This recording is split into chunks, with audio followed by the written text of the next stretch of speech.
Man, it seems like this summer season of anime was gonna get carried by the big titles, but I was completely wrong and I'm so glad that I was. We just came off a damn good season of anime, and straight into this next season we got Jujutsu Kaisen season 2 and the second core of Bleach to watch, which both recently had incredible first episodes and I'm sure will continue to be great. But just like every other year, there's always that one anime that ends up getting slept on so hard that it feels criminal. A couple years back it was Dororo, and just last year Ashi felt the same, and I think the show for this year and season is gonna be Zom 100, Bucket List of the Dead. Bro, when I tell you this shit blew me away, I mean that literally. This anime only has one episode out right now, and somehow in some way they managed to make 22 minutes feel like a movie, packed with incredible key moments, character building, perspective changes. Pretty much anything you can name took place in this episode. It was by far one of the best premieres to an anime that I've seen in a while, and without getting into too many details, the story is essentially about this uni graduate called Akira Tendo who is starting out his life in the workforce, following the rite of passage, which is getting his degree, then getting into a job which at first felt really exciting to him, especially since he was brought in with such a warm welcome, but suddenly, pretty much at a snap of a finger, the atmosphere completely shifts, and we are shown the harsh reality that the MC has to deal with. Stress, 2-day shifts, unpaid overtime, these are just a few things that just get thrown into your face when watching, and the brutal truth about his office job, which similar to real life, especially in Japanese culture, is portrayed in full detail. It goes from being, as I said before, an exciting new adventure to a very bleak and sad lifestyle, which the show perfectly encapsulates. Akira has yet another shitty day at the office, only to come home to a house like this as he barely has the motivation to take care of himself at this point, constantly worrying and still thinking about work and the stuff he's got to deal with again the next day. He has to pretty much suffer through a lot, and you may be thinking right now, if he isn't happy, why doesn't he just leave? But the thought of quitting wasn't going to work out in Akira's mind, as he'd leave his colleagues who are already drowned in work and dealing with stuff even harsher than him, having to pick up his slack. This may be one of the main reasons why this episode hit so crazy. Every little detail the MC is feeling, from depressed to motivated to overwhelmed, is always displayed and emphasized really well, and for me personally, it hit insanely hard once the apocalypse started and Akira was finally free from the mundane life he led and could finally live his life to the fullest. It was a really euphoric feeling when the moment happened, and with the color contrast from the dark and gloomy shots when he was working, ironically looking like a zombie, to the blue skies and vibrant colors when he was finally free, portrayed towards the world that he was essentially blind to and could now adventure on and complete his bucket list of things he wants to do in life. The grand goal for Akira, which I honestly can't wait to see more of. Anime, heck, even other media like movies and TV shows rarely have a hit piece in the zombie genre, but this anime actually does feel like a fresh take on it all, and just from the first episode. I like how a zombie apocalypse is taking place and the entire world is basically crumbling to the ground with explosions and planes falling, but it's kind of pushed to a side and not given a clear focus, but instead hones in on the MC, who in his eyes has entered heaven, a place he wished for from the very start of the episode when we got that little flash forward, and ultimately his perfect escape.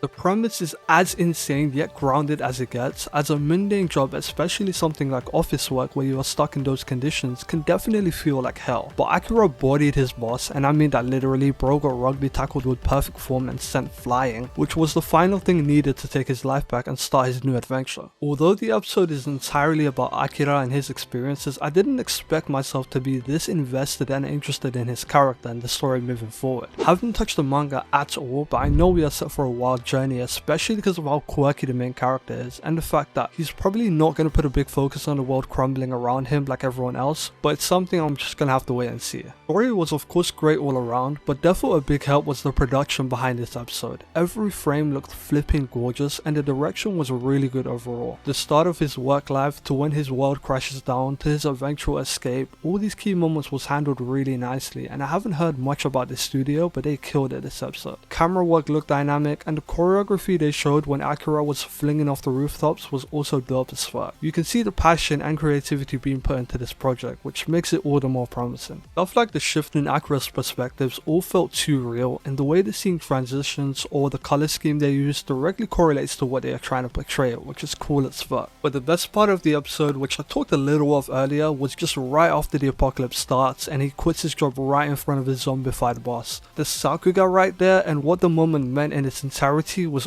all too good. Absolute cinema, and there's honestly not much more I can say for an introduction to the story. Great episode, and my favorite thing that I've seen as of recent, which is saying something because my Ghost Jujutsu and Bleach just came back this week, so that should tell you all you need to know. Of course, if you are interested in this fresh take on the zombie genre, at least as far as anime and manga goes, check out Zone 100. It's probably going to be the underrated star of the season, but as of right now, it definitely deserves as much praise as it can get, because that intro was fire. Thank you if you made it this far. If you enjoyed hearing me ramble on about why I love this episode, leave a like and subscribe for more content like this. Hopefully I can return to talking about this series sometime after the season finishes, but for now, look forward to videos on recent anime and manga, heck, maybe even stuff from the past that I feel like talking about, I don't know. But for now, thanks again, and I'll catch you in the next one. Peace.